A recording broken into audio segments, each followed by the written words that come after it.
பொதுவா வந்துட்டு அதான் நம்ம சொல்றது. இந்த டேட் ஆஃப் பர்த்துக்கு பவர் என்ன இருக்குன்னு பார்க்குறது. ஒவ்வொரு நம்பருக்கும் ஒரு பவர் இருக்கு. இயற்கையிலேயே அவங்க நம்பருக்கு பவர் இருக்கா? இந்த இந்த தேதிக்கு இவங்களுக்கு இப்படி இருக்குனாக்கா, இது இயற்கையிலேயே இருக்கு. இத லேசா டச் பண்ணாலே அந்த பவர் பூம் ஆயிரும். அதனால அவங்களுக்கு நியூமராலஜி அப்படி டச் பண்ணனாக்கா பார்த்தீங்கன்னாக்கா, 10 நாள் 2 வாரத்திலேயே ஃபர்ஸ்ட் கிளாஸா போகுதுயா. 2 மாசத்துல இன்னும் சூப்பரா போகுது. ஓ! ஒரு வருஷத்துல நான் லைஃபே ஓகே.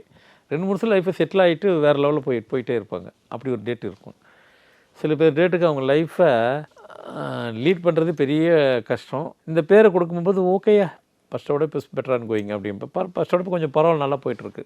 அப்போ அவங்க டேட்டினுடைய தன்மையினுடைய இது இருக்குது.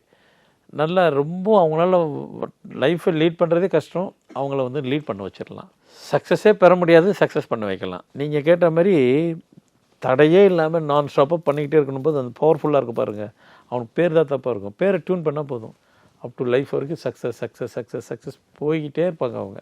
திரும்பி பார்க்குறதுக்குள்ளே 50 வயசு 60 வயசு இருக்கும். ஐயா உங்களை பார்த்து 30 வருஷம் ஆகுது, ஃபஸ்ட் கிளாஸாக இருக்கேன். ரைட்.